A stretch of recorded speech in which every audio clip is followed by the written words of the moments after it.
आज की इस वीडियो में हम आपको महाभारत में षड्यंत्र रचने वाले मामा शकुनी के बारे में बताएंगे। जैसे कि महाभारत में सभी पात्रों की अपनी भूमिका है, सभी की अपनी अपनी कहानी है, वैसे ही मामा शकुनी की भी एक कहानी है जिसे सुनकर आप हैरान हो जाएंगे। तो वीडियो को अंत तक देखें और चैनल को सब्सक्राइब कर दें, तब आप विस्तार से जान पाएंगे और यह भी पता चल जाएगा कि इतने षड्यंत्र रचने के बावजूद भी मामा शकुनी को स्वर्ग क्यों मिला। तो ये कहानी शुरू होती है गांधार से। गांधार के राजा सुबुल थे। वे शकुनी और गांधारी के पिता थे। राजा सुबुल ने अपने राज्य में एक दिन एक यज्ञ करवाया। उसमें उन्होंने बड़े बड़े ऋषि मुनियों को आमंत्रित किया, पर एक ऋषि मुनि ने राजा सुबुल को बताया कि उनकी बेटी की किस्मत में एक दोष है, जो यह है कि गांधारी का जिस व्यक्ति से भी विवाह होगा उसका कुछ समय पश्चात मृत्यु हो जाएगी। गांधारी उनके पिता को बहुत प्यारी थी। उसके पिता इस बात को लेकर बड़े चिंतित थे। राजा सुबुल ने गांधारी के सिर से दोष हटाने के लिए गांधारी की शादी एक बकरे से करवाई। उसके बाद उस बकरे को मार दिया गया। इससे गांधारी के सर से दोष हट गया। कुछ समय पश्चात गांधारी का विवाह हस्तिनापुर के सम्राट धृतराष्ट्र से हुआ।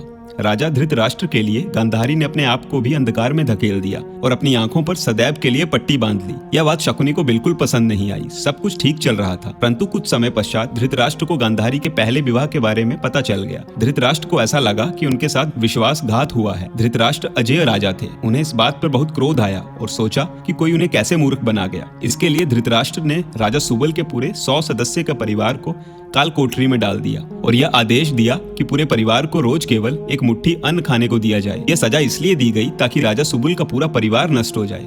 राजा सुबुल को लगने लगा था कि उनका कुल खत्म ना हो जाए, क्योंकि उनके आखिरी दिन नजदीक आने लगे थे और उन्होंने सोचा कोई एक व्यक्ति जो सबसे बुद्धिमान है उसे पूरे परिवार का बदला लेने के लिए जीवित रहना होगा। इसके लिए उन्होंने उनके परिवार के सभी सदस्यों को एक हड्डी दी और उसमें से एक धागा एक तरफ से दूसरी तरफ निकालने को कहा।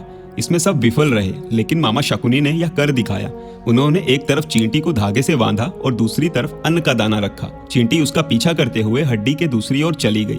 इस तरह मामा शकुनी को रोज अन्न मिलने लगा। मामा शकुनी ने अपने परिवार के सभी सदस्यों को अपनी आंखों से मरते हुए देखा। राजा सुबुल ने अपने अंतिम वक्त में धृतराष्ट्र से शकुनी को आजाद करने की अपनी अंतिम इच्छा प्रकट की और धृतराष्ट्र ने शकुनी को आजाद कर दिया। यह धृतराष्ट्र की सबसे बड़ी भूल मानी गई है। शकुनी के कारण ही कौरवों का पूरा कुल समाप्त हुआ, क्योंकि शकुनी ने ही कौरवों को महाभारत के युद्ध में धकेला था। इस प्रकार शकुनी का बदला पूरा हुआ। इसी कारण से शकुनी को स्वर्ग प्राप्त हुआ, क्योंकि उन्होंने उनके परिवार का बदला लिया। शकुनी का मंदिर भी बना हुआ है केरल में। केरल के कोल्लम में मौजूद मंदिर में मामा शकुनी की पूरी विधि विधान के साथ पूजा की जाती है। माना जाता है कि मामा शकुनी की पूजा करने से सारी मनोकामनाएं पूर्ण होती हैं। तो ये थी मामा शकुनी की कहानी। ऐसी और भी रोचक कहानियों को जानने के लिए आज ही सब्सक्राइब करें हमारे चैनल क्वेस्ट भक्ति को।